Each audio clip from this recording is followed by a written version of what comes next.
part of the Boundless Audio Podcast Network.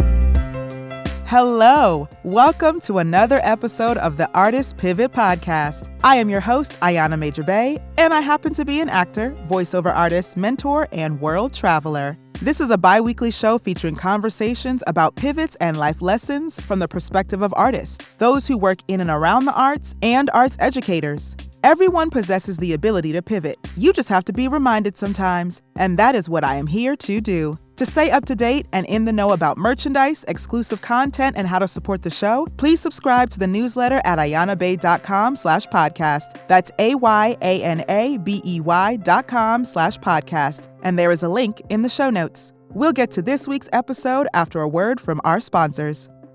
I have found that therapy is a tool to use to improve your life in one of the healthiest ways. For those who are working on their mental health and well-being, on a journey of facing your fears, or trying therapy for the first time, our show sponsor BetterHelp is here to help you. BetterHelp is customized online therapy that offers video, phone, and even live chat sessions with your therapist, so you don't have to see anyone on camera if you don't want to.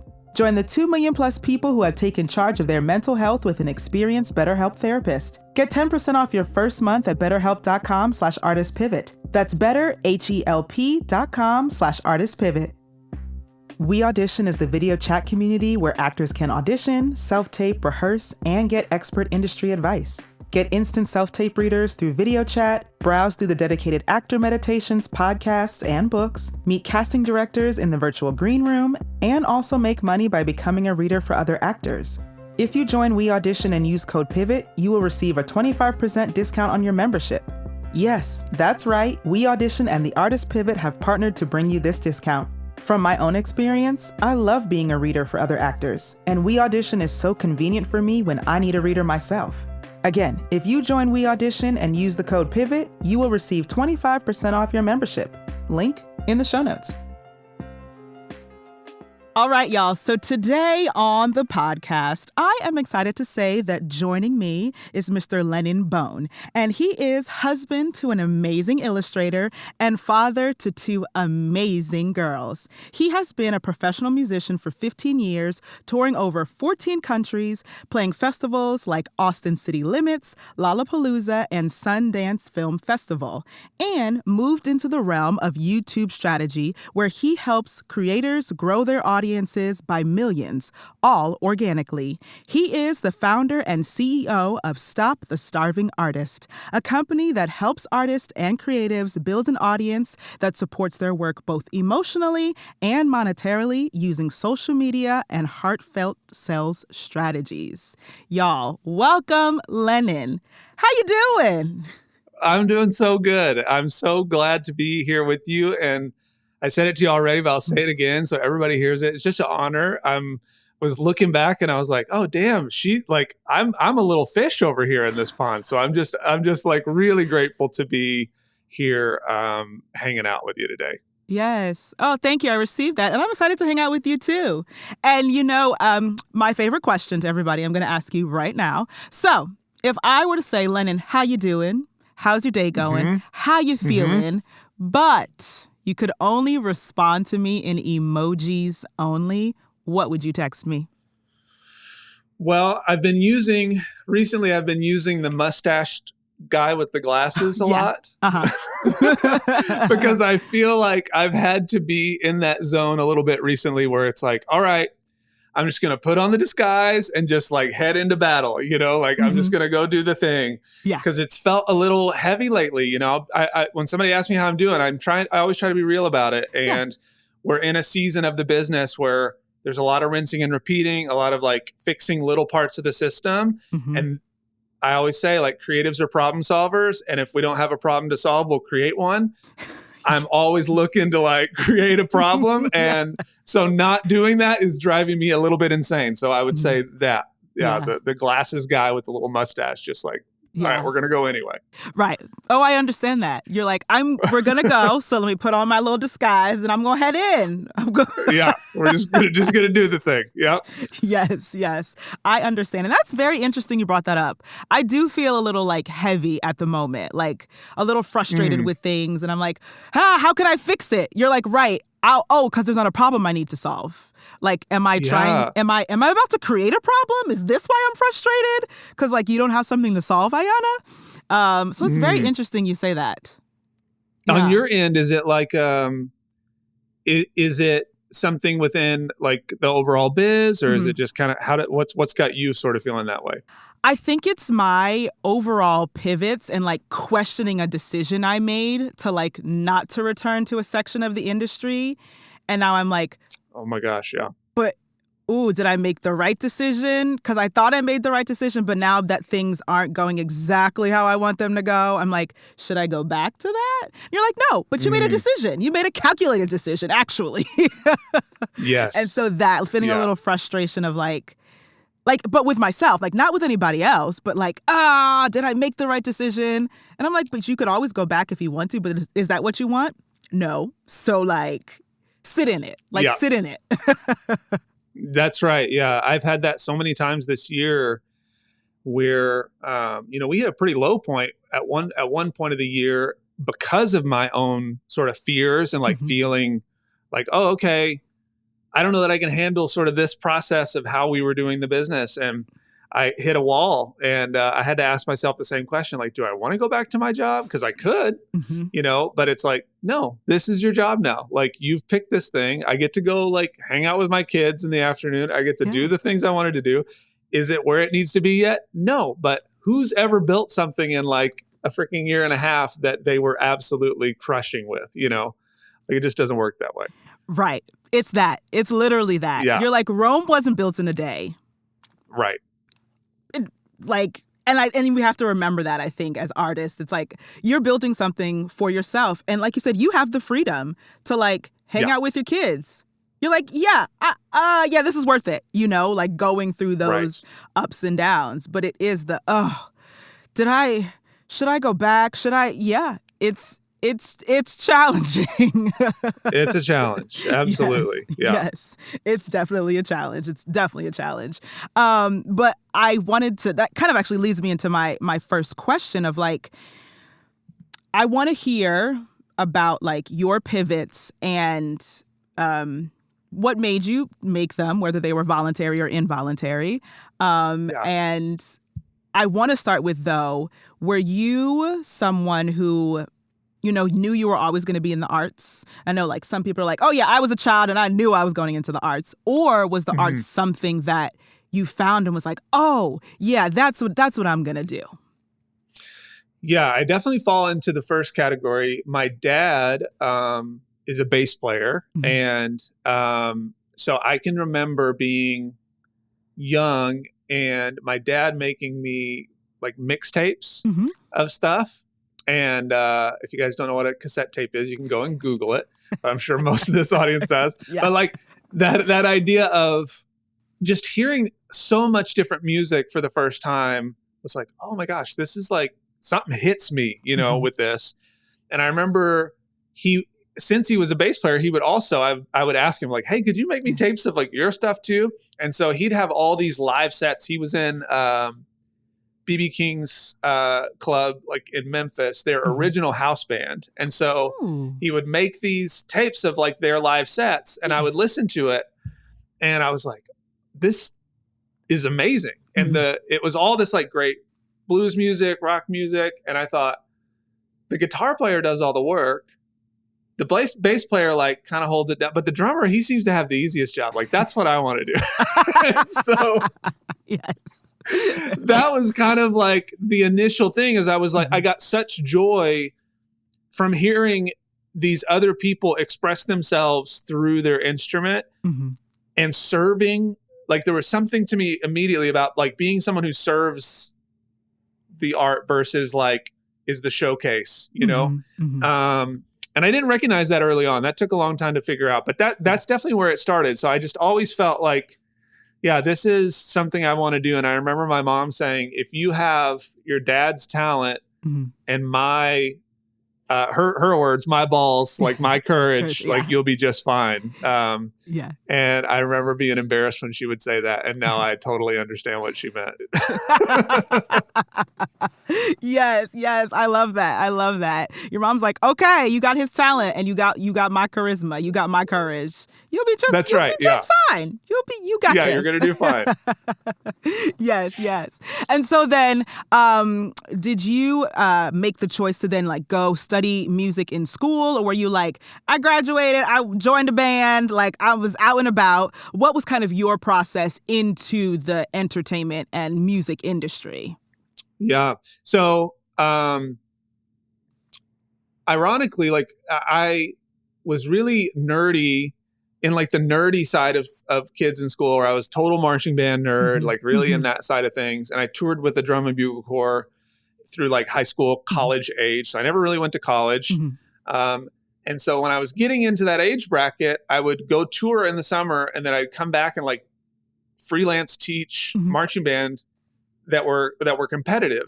Okay. And so since I was out of high school but wasn't in college, but like these competitive groups could use like basically kids. I was basically still a kid, but I had this experience that a lot of the directors didn't necessarily have, that was current to what the competitive landscape was.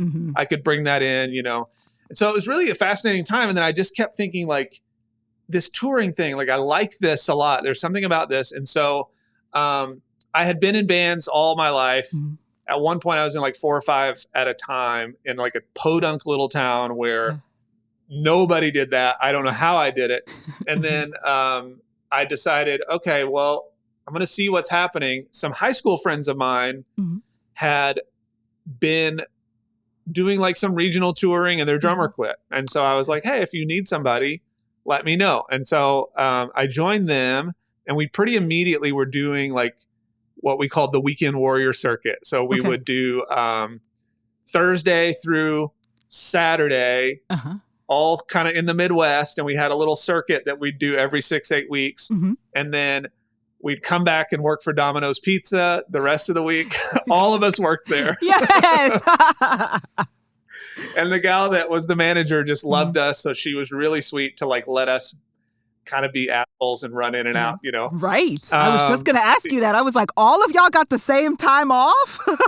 Yeah, it was pretty nuts. And I don't really, but I think, we were pretty well staffed, but we were willing to work the crappy shifts in the week that nobody else wanted. Fair. And so I think it kind of like helped, keep us around. And so we did that. And about 5 years into it, we started to hit some level of success, where we got picked up by a label called Bloodshot Records, which had, if you're familiar with like Ryan Adams or Nico Case or some of these other like more Americana rootsy sort of rock things, Chicago based. And I did that for 10 years. And by the time I was done, we had gotten to be, in all these different festivals that you mentioned earlier.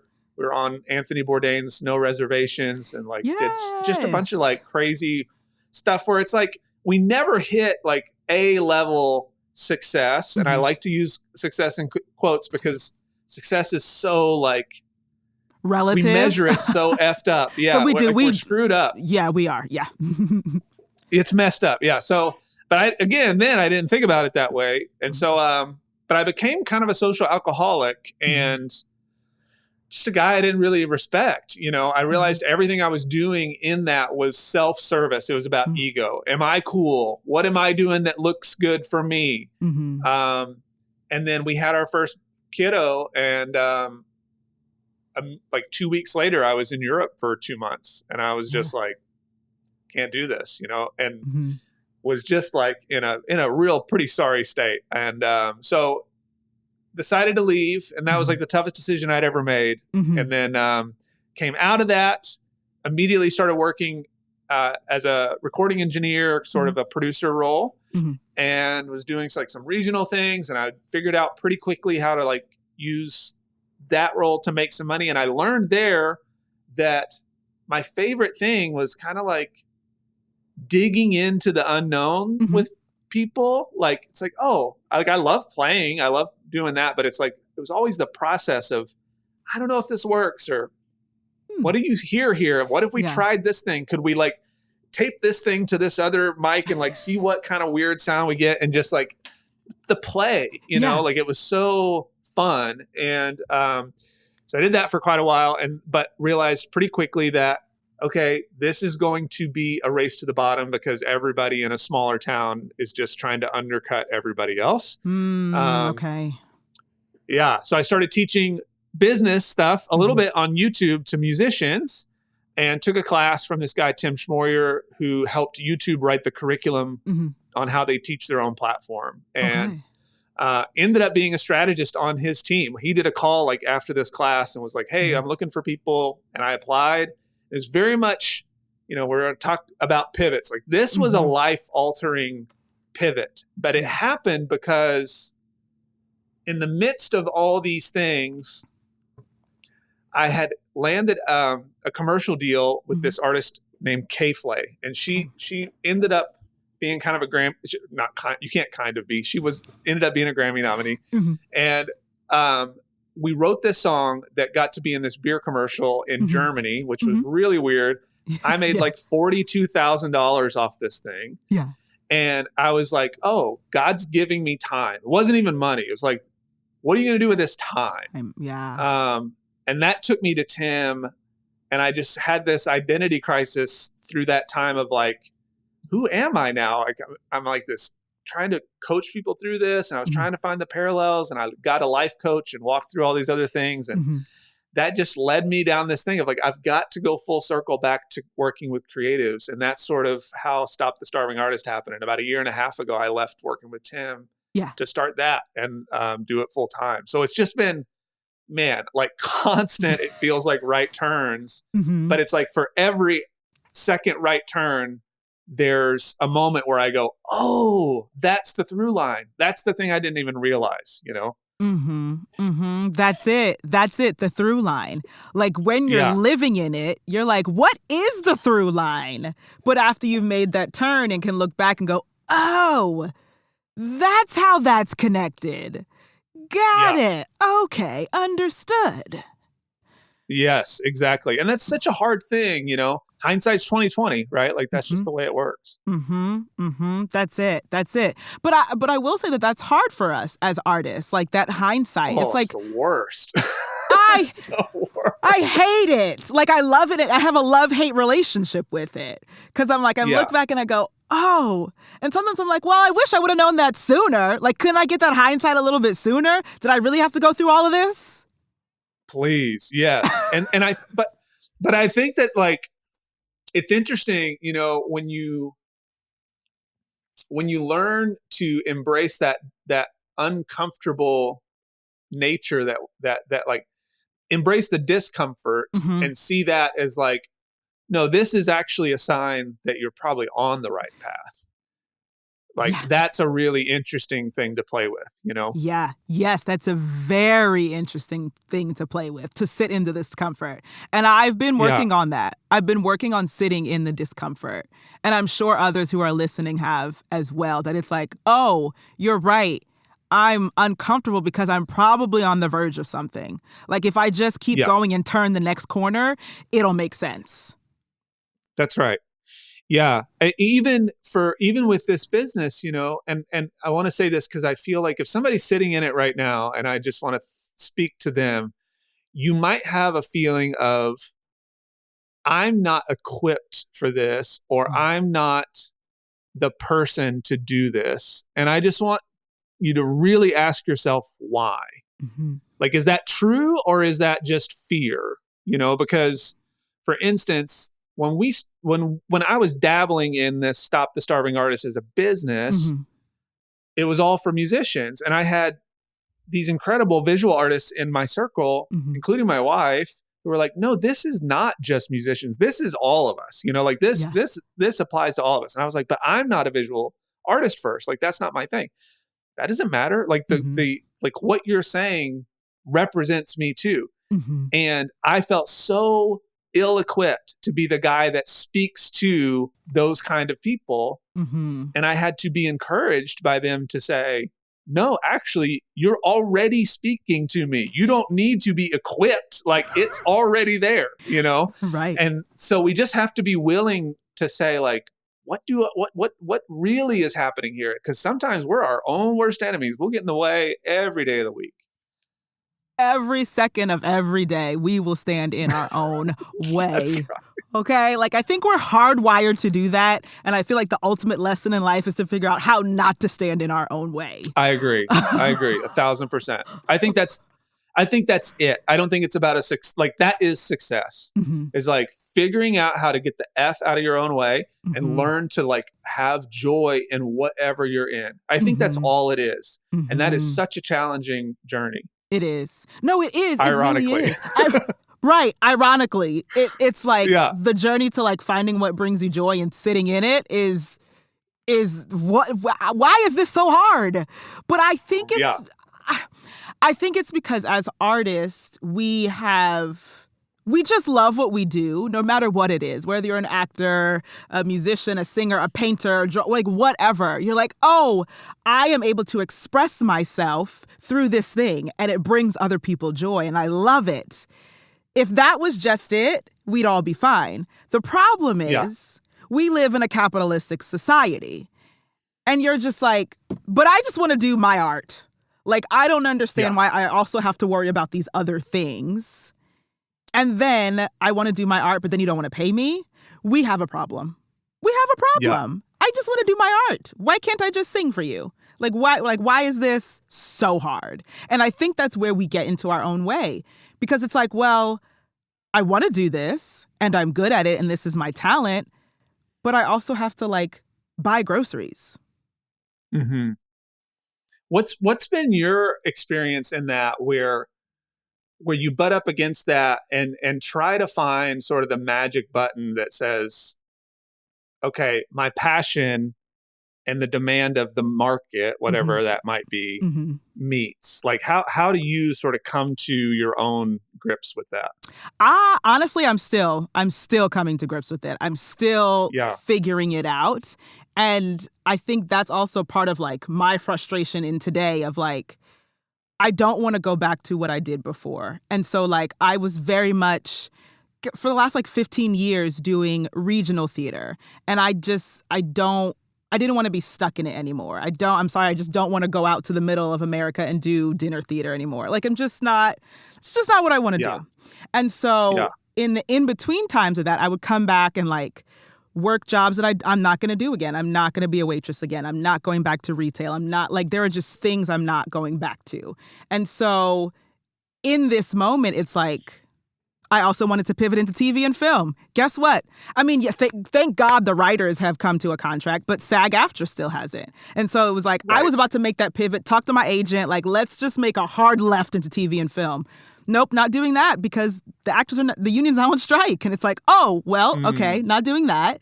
And so for me, it's like voiceovers have really been my bread and butter these last couple of years. But it's getting to the point where I'm like, oh, it's just as like inconsistent as acting work is. Oh, this is not this is where I'm learning like, okay, you need to pivot again, Ayana. Like you need to keep all of these things. You need to keep the voiceovers and the podcast and the acting and all like, but now you also have to do something else. And so I'm still trying to find the undercurrent that's always going to keep me going so that voiceovers is an addition to it. Or like this is an addition. Oh, great, I just booked a contract. That's an addition to it. Instead of it being, oh, I must book this job because I need it. It's like, this is all of these things are an addition. So I'm honestly still working on it. Honestly, I haven't found it yet. No, that's beautiful. I think so much like that very thing of like, where the two things meet, I think so much about this because I've gone that route of I want to reach this thing that an industry has set a standard to, right? Which is a lot of what you're talking about, and the music industry in so many ways is that. And what fascinates me right now is this idea of the medium and medium excluded, like I don't care what you do, like you could do anything, is that your willingness to serve other people with a mission and your art combined is what creates a community, right? And so this is what I've been playing with too, is like the idea of building community. And the hard part about that for me, you want to talk about like identity crisis, is that I am grade A #1 creative, scared of like offending people, people pleaser to the max, you know, like that's me. But I have this fascination with marketing and messaging, and I've always loved that. I don't know what it is, but there's something about it, because I feel like I've seen so many people do it with like this slimy greaseball thing that I'm like, no, there are people that are doing it. We don't even notice that it's marketing. They're that good at it because we feel so served by it. Yeah. You know? Yeah. And so I've been thinking about this idea of like, I believe that where creatives are headed in sort of the new landscape is exactly what you're talking about, where you have, let's say, I'll use one of my clients as an example. Like her mission is all about, I want to help people to create just for the sake of creating, right? Like, because they are told their whole life they got to make money, they got to like, they're not good enough, blah, blah, blah. And that makes them stop. And so her thing is like, I just want to help people create for the sake of creating. And now that's like a bullseye. And then everything can align with that. It's like, well, where can I use that elsewhere, right? And if it's someone like you, if that's your mission, you got this podcast. It's like when you do a voiceover thing, it's like that's still ammunition to take back to your community to say like, here's this thing I just did, and here's why this is real, like what I went through and struggled through, you know, in my own creative process. Here's what I was really hit with when it came to fear and these ideas, right? Or when you go and you sing a gig and you bring that back to your community and you say, man, this is like, if y'all are feeling me on this, this is what I'm dealing with, you know? And so there's that idea that is your bullseye, and that itself can be monetized in a way that money becomes an exchange of appreciation versus anything else.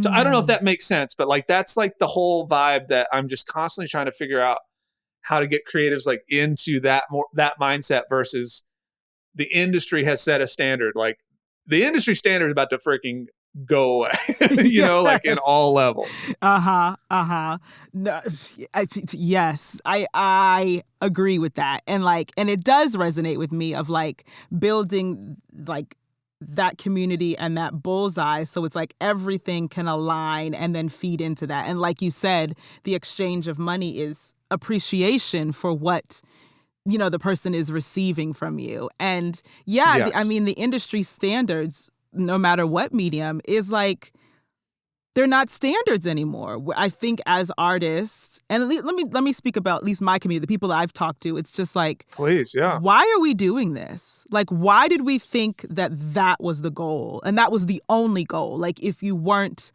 on Broadway or if you didn't win a Tony, you haven't achieved. And it's like, no, you have been a working actor for the last 15, 20 years. Like your resume, when someone asks for your resume, you're not handing them an office assistant position. You're handing them 15 years of work as an actor, and your taxes say actor on them. Like, you know, like when you file your taxes, they say actor, you know? And so changing, giving ourselves permission, that's what I want to say, to change the definition of success, and also that it's your own definition, because people are going to have different definitions based on what they want, based on where they see themselves, and it may not be your same definition. Even though you're standing next to them at an audition, you're going to have two different definitions of success. So I think giving ourselves permission in the first place to define what success is for us, and not necessarily what the industry has set as standards for the last couple of decades. And that's hard. It's so hard, right? And we see it more and more. You know, we have the Ryan Reynolds of the world and The Rock and all these like big time stars. Like, what we're seeing more and more, and I hope that people can see this on a micro level too, although it is a bit harder, is that I see a lot of artists want to be like an Apple, like I make computers. My God, this is what I do, and nobody's ever going to touch it, and it's like, no, you're a human being. You are like 30 levels deep on and wide and all these things. And the faster that we can sort of embrace that and figure out the things that that work on parallels to our main drivers, that's our connecting points. Because otherwise, if you just talk about singing to me and you get into, breath and all these extra things that like I might understand to a certain degree, but a certain point you go over my head, now you're not speaking my language. But if you talk about like, as a singer, I struggle with, my own self-worth when I get, not picked for this audition process and blah, blah, blah. Now a corporate guy can be like, I feel you. Like, that's what I go through too, Yeah. And so when we think about these things, it's like, now you can wrap all these things into the bullseye, right? What's the mission? What's the thing you're trying to see happen for people? And it becomes such a much more fun and open game to play versus like, how do I figure out how to make sure that I am so niched down that like, somebody knows that I make watercolor paintings of fir trees, it's like, oh my God, come on. Like that ain't exciting to anybody. Right. Understood. So then with that, my question to you would be, when you are working with clients, is there a point where you're like, oh, y'all are too niche? Like you need to open this up just a little bit so that you can relate to more people? Absolutely. So the process that we go through is like, I think one of the bigger mistakes is starting with the art, So one of my mottos is like, you are the art. The art you make is a vessel back to you, your stories, your experiences, like all the things that you've gone through in your life and what, your beliefs. And so we start there. Like, what's your story? What are your beliefs? And beliefs means like, could be about your art. Like, what do you believe in your art? What do you believe in about the world, about people?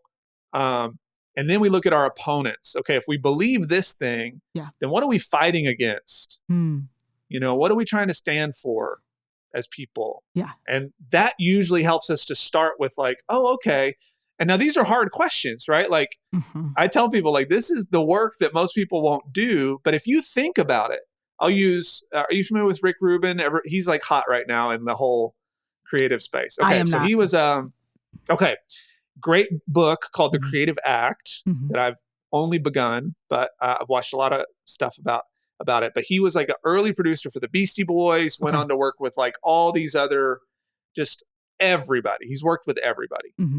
But they kind of rag on him a little bit because he's not a producer in the normal sense. He just sort of steers people through their ideas, Okay.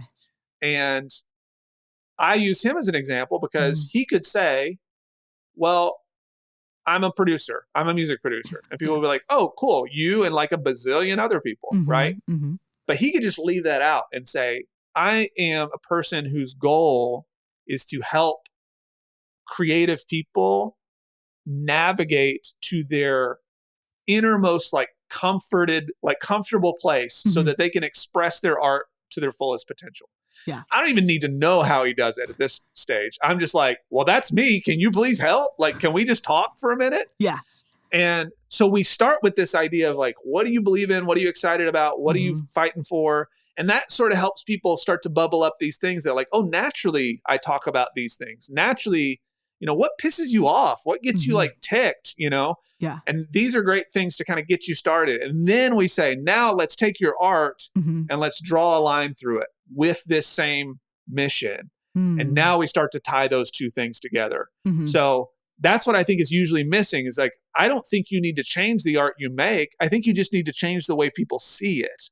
And that happens by helping them see you at the same time. Right.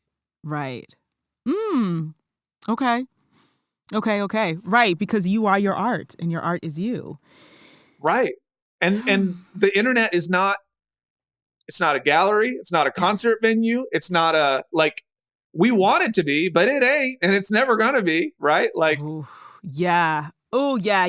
I think you kind of hit the nail on the head. I think we treat it that way, that it is a concert venue or industry standards, right? Like, that's what we're playing that game. Yeah. Industry standards. Oh, y'all came to see the concert. You came to see me. You know who I am. Nope. It's the internet. Nobody knows.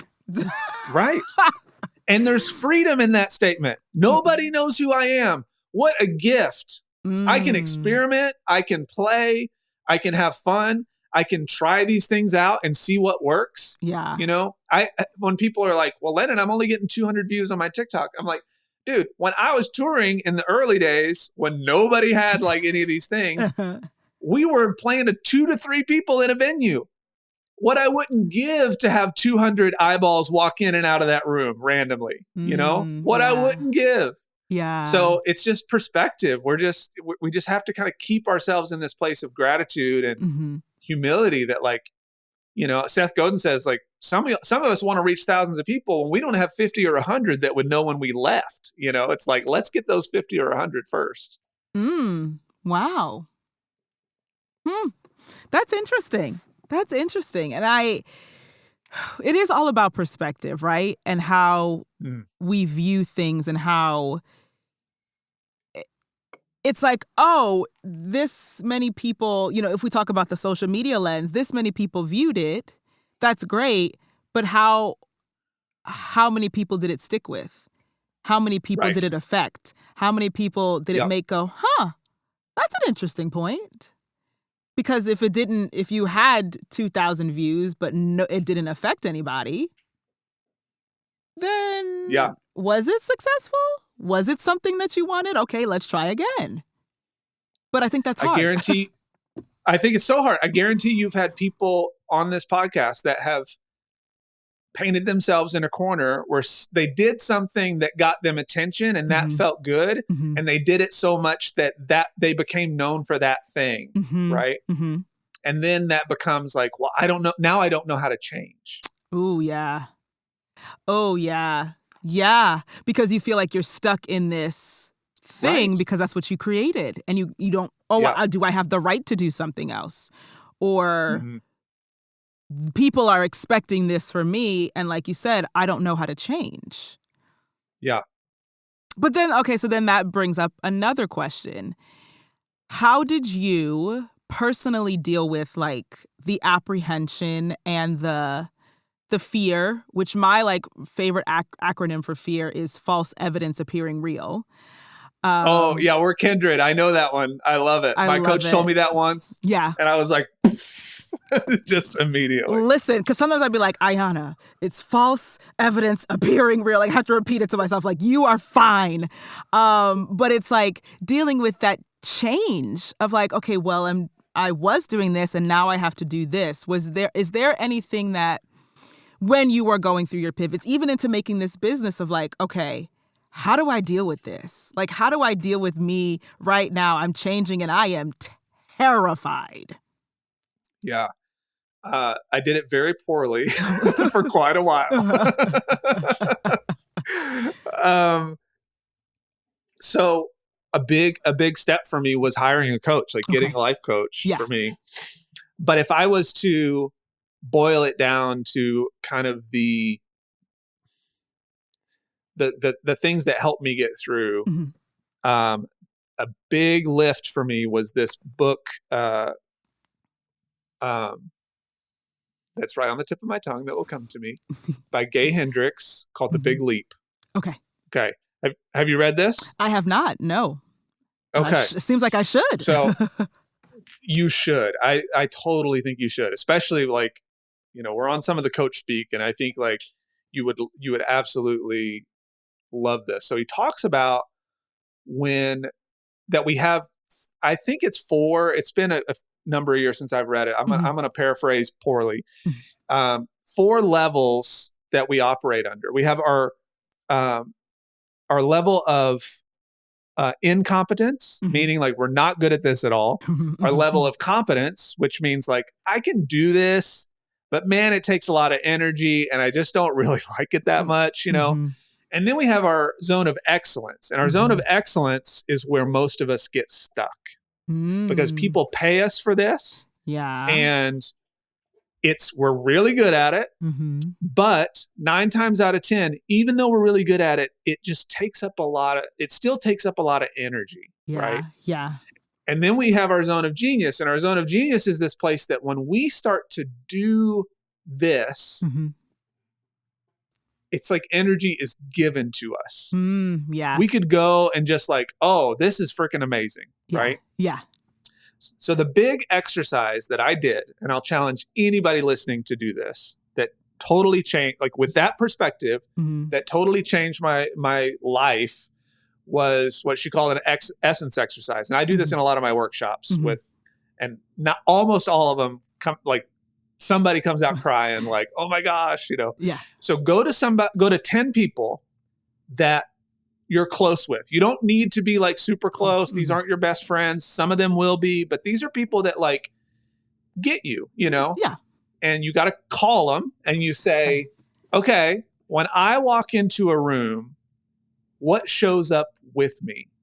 Ooh. What do I bring with me when I walk into a room? Ooh, that gave me chills. And okay. it's such a powerful question. And then they're going to say, well, what do you mean? And then you have to repeat the question because that's them deflecting. They're not used to getting asked questions like this, right? So you have to be willing to get in the gunk a little bit. So when I walk into a room, what comes in with me? What do I bring with me? And then they'll start to speak. And then the follow-up question is there anything else? 9 times out of 10, there's always something else they haven't said yet. And then you say, okay, thank you. And feel free to start it with like, hey, I'm doing this, self, exercise for myself to like figure out some things for a project. If you need an out, like say that. Right. And you look for the patterns that you start to see. So the stories that I told myself were, you never got big enough to be worth telling these artists like how to do a thing. You weren't like, in the top 5% of creative people. Nobody knows who you are. You've always been a support guy. You're not worth being a leader. All these things, like as I started to pivot, those were the fears that were coming up. And the exercise showed me things that said something completely different, which is, Lennon, when somebody talks, you listen and you compile your statement so that it serves them better. And you're really choosing to like be a leader in those situations. You're a great conversationalist. You're really good at pushing people without making them feel less than or shaming them into it. All these things. And I was like, oh, that's really interesting because I never thought of myself as a leader. I never thought of myself as any of these types of things.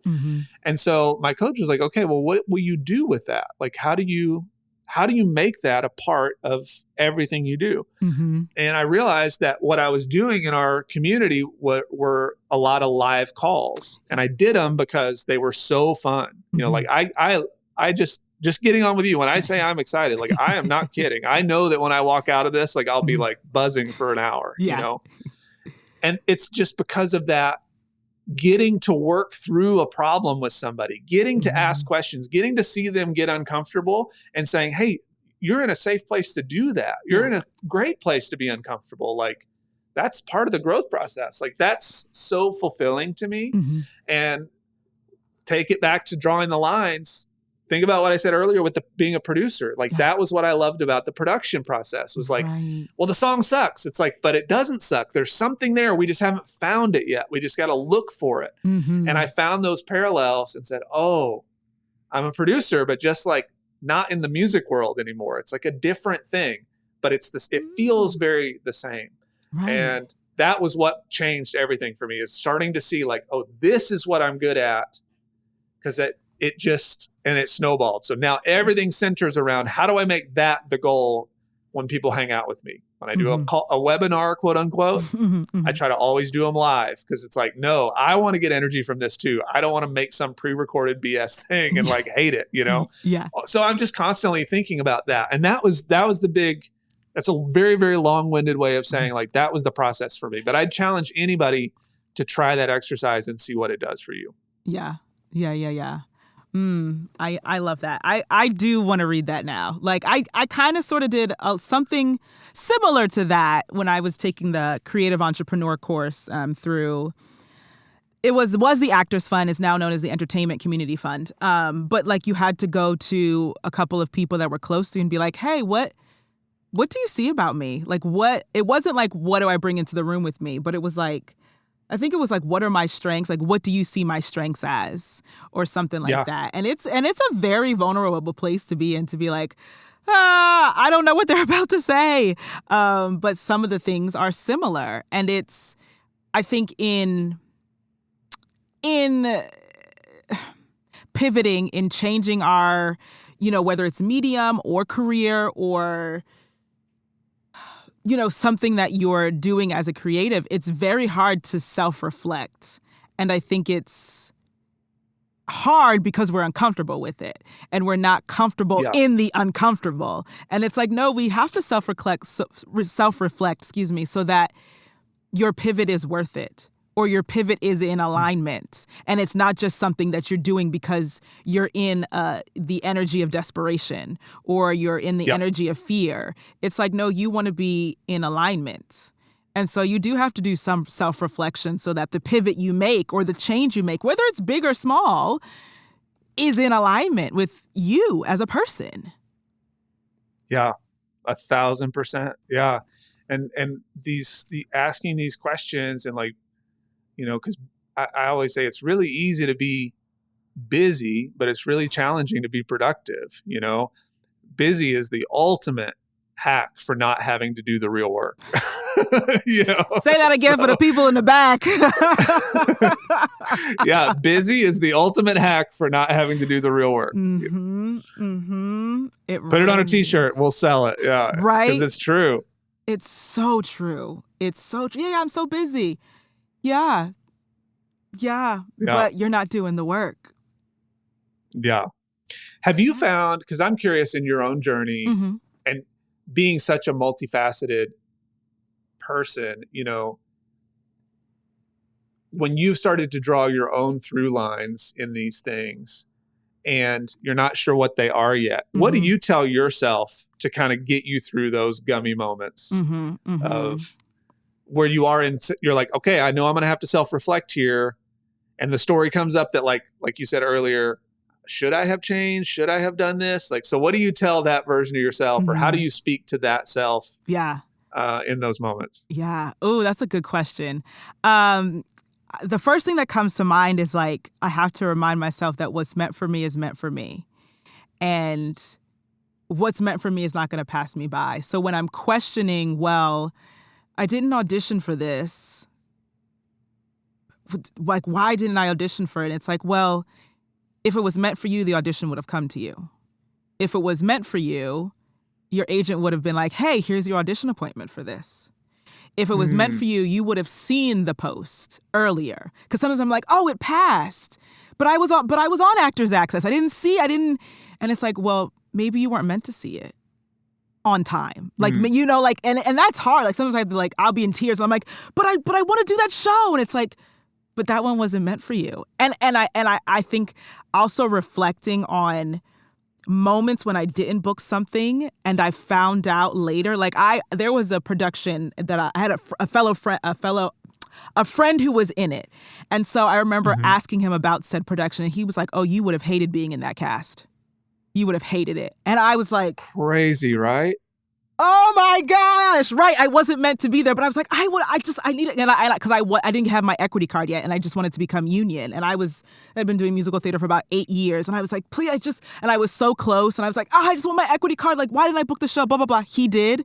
And when he told me, he was like, Ayana, you would have hated being in that cast.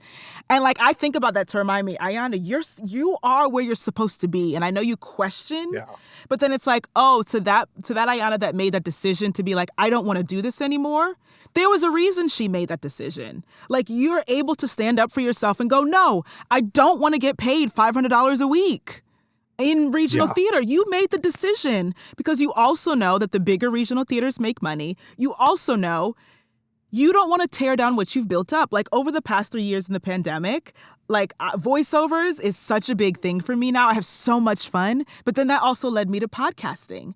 And Yeah. I'm just like, if you go back to what you were doing before, you're literally abandoning what you've built for yourself. So you now have That's a right. boundary. You made a boundary. I'm only leaving town for X amount of money, for only this show, for, okay, great. Do you want me to film in a different country? No problem.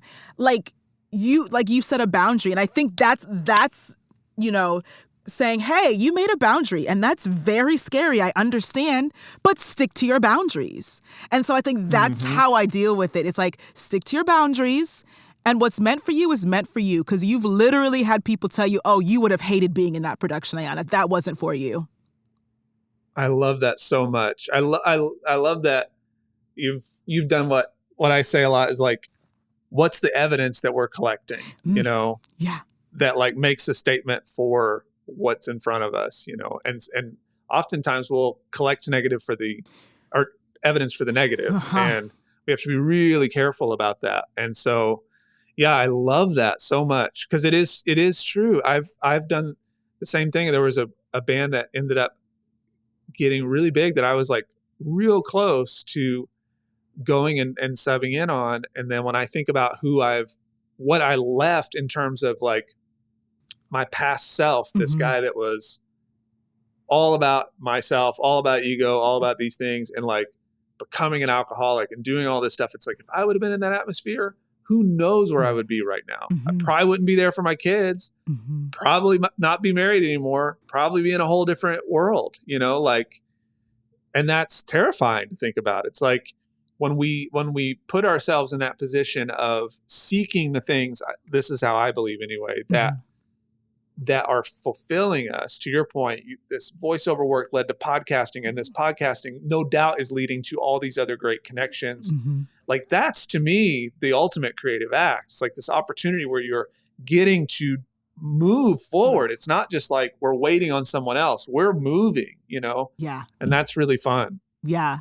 Yeah. I agree with you, because I'm now in it. I would definitely say pre-pandemic me was waiting. I'm always waiting to be in somebody else's show. I'm always I just need to audition. And then it was like, you know, in a lot of these conversations I'm having, it's like, yeah, the pandemic was like, okay, what you finna do? What are you going to do? You're either going to wait, continue waiting, or you're going to start moving. And I think a lot of people have been like, yeah, I've been sitting on my talents. I've been scared. And now, once we got past, wait, what's happening? And like the fear of the pandemic and all of, like, once we were able to like, okay, this is what's happening. Now let me focus on myself. Are you going to move? Like, are you going to take the opportunity that's in front of you, or are you going to wait to go back? And like, that's a scary part as well. But I think it was like, I had to make the decision. Okay, you're home. Honestly, it's like my voiceover agent was like, I need you to build a studio. Can you make it happen? And I was like, all right, girl, I'll take the last little bit I got and do it. And now I'm here. And so it was like, you gotta go. You gotta go. But I'm saying that as a person who was, quite frankly, Lennon, I was forced to go. Like, with all transparency, I was forced to go. And I'm happy that I was. I'm very happy that I was forced to go. Because it was like, I was very much I'm a musical theater actress. I want to be on Broadway. That's what I'm doing. And like, I haven't made it there yet, so I'm not successful. That's very much where I was. And then it was like, I was like, girl, Broadway shut down. So like, I don't know, like, you got to figure it out, you know? And so I'm very happy I was forced to go. Yeah, man, that's so good. Cause sometimes we're in a position where we're ready, you know, and sometimes we get put in a position where we don't, it doesn't matter. And I had something similar happen recently where my biggest fear is like putting my family through the same thing that I went through in my early years, you know, and just being broke and like dealing with all this stuff. And so literally our bank account hit zero, and I just had this peace, like, no, this is what you needed to happen. Like Yeah. God's showing you something here. Like you're this is what needed you. If you want to let go, get to the place you're the most terrified to be in. And then you got no choice but to let go, you know? And that was really like what happened. And now we're seeing this really clear, like I just got so clear. It's like, nope, this is what has to happen. And sometimes like we have to be put in those just positions that you got no choice but to wipe the shit off the window and like look ahead and move, you know? Literally that. Literally. Like you have no choice. I mean, actually, no, you do have a choice. You could sit there and wallow, right. But the other choice is probably the best one to be like, okay, you're here. Now look around. What do you have? What is in front of you? What is in your hand that you can use? And it's like a lot of us do have to be forced there. I am one of them. And it's like, but because of that, now I'm like, oh, I could do this and I can do that. Oh, what about this? And I could do this and I could do that. But if I wasn't forced to make the initial change, wouldn't be here. That's right. Yeah. Yeah. So good. Yeah. Oh. But that's what it's all about. You know, like that's the fun. That's to me, that's like, it's like my favorite things to talk about is like all those little moments that just feel at the time like the worst. And I think that's what's happening now. And I'm sure you're feeling this too, is like now when a moment starts to hit, you're like, I know who you are. I see you coming now. Like I'm starting to like get a feel for, oh, these are the moments I need to be looking. What am I learning right now? You know, there's that pain thing. It's like something's being taught to me that I need to really pay attention to, as opposed to like, oh my God, I'm the worst human being ever because this is happening. It's like, that's what I made it about me. And it's like, yeah, it's about you, but it's about you figuring something out, you know, not like you're the worst thing ever. It's like, no, you got something to learn here if you really want to make the next move. Yeah. It's that. Like, what am I learning right now in this moment? Because like you said, you can spot it and you're like, ooh, okay, it's coming. There's something coming. So what is it that I have to learn? Instead of like, being like, like you said, I made a mistake and I did this. And why did I? No, it's like, okay, no. There's something I need to adjust. There's something I need to learn. There's something that has to shift so that I can go into I can take the next step. Yeah. I can, you know, what's the phrase? Don't look at the whole staircase, look at the first step. So it's like, even though you're on the first step, you have to now take the second one. So what is it that you have to learn or adjust so you can then take the second step? And it's true. I do spot that now to be like, ooh, okay, wait. Don't get frustrated. What is it? What needs to be adjusted? And I think sometimes it's just that, like, you know, just adjust, you know, you have to like adjust your gain and your sound. Like there's something that has to be just adjust a little bit. Okay, great. You can take the next step. But it's that like we get into but I don't want to adjust. That's right. The knob is too heavy. Like that's what I would have said before. You know, like it won't turn. I know it won't turn. I'll try, but it won't work. It's like, dude, you haven't even tried it. Like, what the hell's your problem? You know? Yeah. I know it's that you haven't even tried it, but then it's like, but then that's a whole hurdle of trying to try something, and you're like trying to like, oh my gosh, rev yourself up to try it, and then we need a therapist mediator in this conversation at all times. I think it's just like so, and so coaching therapy. First of all, I think every creative person should have that in their life, 1,000%. Oh, I agree with that. I 100% agree with that. Like, it's a necessity. Yeah, we do, because most times, I'm going to leave you with this before I ask the last question. Because my therapist actually said this to me. We rev ourselves up for things, and like, you know, you put your parachute on. You got your back, your helmet. You're like, you ready? Like, I'm gonna do it. And then you jump, and it's a 2-inch sidewalk. And you're like, I got myself all worked up for that. Yeah. You're like, sometimes you just have to step off the sidewalk. You think you're flying, you think you're jumping out of a plane, and you're just stepping off a 2-inch sidewalk. That's so good. Yeah, that's exactly right. Oh, Okay. Okay, got it.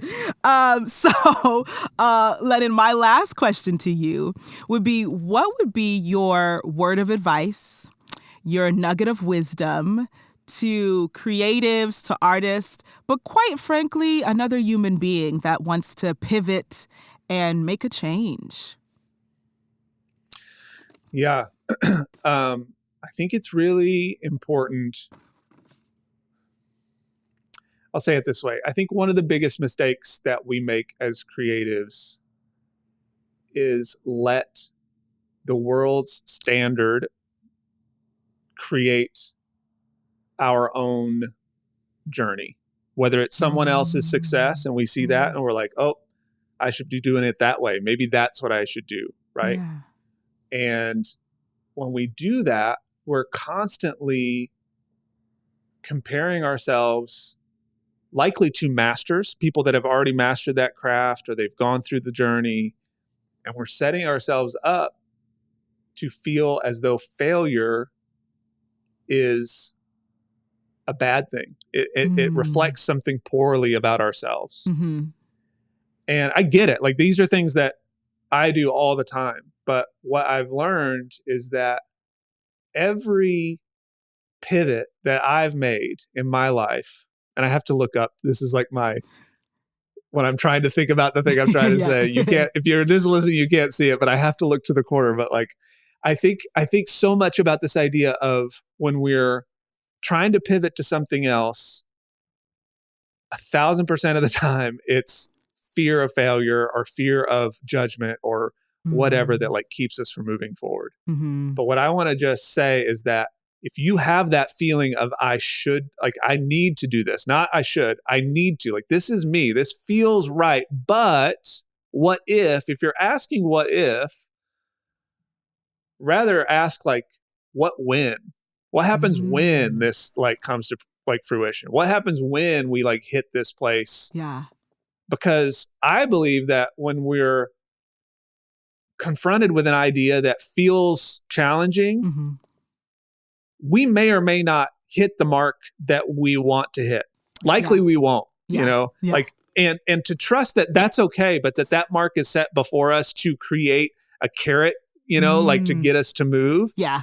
Then you say, okay, now it's about the adventure. It's not about showing up with confidence.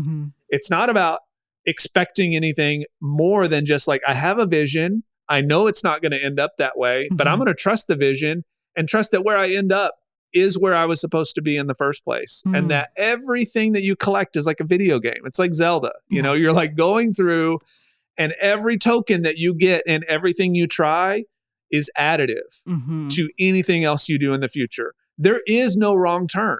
Like, I just don't believe in it anymore. Yeah. Especially as a creative person, like anything that I do from here, the fact that I can look back and now on a weekend, if I'm broke, I know I can call 8 guys and have a gig to make an extra $300 to $500 on a weekend because of like stuff I've done in the past. Or it's like, we're just building this awesome portfolio of skill sets that serve us to live a creative life. And to me, that's success, is like navigating this creative life in a way that allows you to build great community, serve people well, and see that your art is more valuable than you'll ever give it credit for. Whatever that art is, whether it's speaking, whether it's, I mean, it could be anything. I don't even care, just trust that if you don't know where you're going, any road will take you there. What's that? Is that George Harrison? I think. I love that quote. It's like so good. Yes. Oh, I love that. I love that so much. Thank you so much for sharing, Lennon. Thank you so much for sharing. And before I let you go, my pleasure. I got 2 things. One, where can everybody find you out here on the interwebs? Yeah, so you can find, I do majority of stuff on TikTok at Stop the Starving Artist. And our goal there is that we help artists to sell their work online, whether a musician, photographer, visual artist, whatever you do, we are going to work to help you build a message that allows you to serve people as a human being and as an artist. And we believe that develops community that is way more powerful than just picking up your painting on TikTok and turning around and hoping somebody likes it. So yeah, Stop the Starving Artist there, and then www.stopthestarvingartist. You can check us out there. We do workshops every month for free that people can come join. So we got one coming up whenever this airs, and we'd love to have you there. Okay. Yeah, sounds good. Sounds good. And then I must say to you that I acknowledge you, I celebrate you, and I uplift you. Received. And Ayana, I want to acknowledge you for also bringing on a guy that you didn't really know from Adam and just having trust in that, and your willingness to step into the unknown during a time where everything was unknown and discovering something that I guarantee is serving so many people when you never even would have had an idea that was what was to come. And so I am excited from the sidelines to see whatever you do next, because I know that it's going to continue to help a whole lot of folks. So I totally acknowledge you for that. Yes. Oh, received. Thank you so much. Thank you. Thank you. Thank you so much for joining me, Lennon. My pleasure. I loved it. I hope you have been informed and inspired by this week's episode. Make sure to hit the subscribe button to be notified when new episodes are out. To stay up to date and in the know about merchandise, exclusive content, and how to support the show, please subscribe to the newsletter at ayanabey.com/podcast. That's AYANABEY.com/podcast. And there's a link in the show notes. This show's executive producer is Ayana Major Bey, and editor is Kieran Niemand. Thank you for tuning in, and I'll speak to you soon.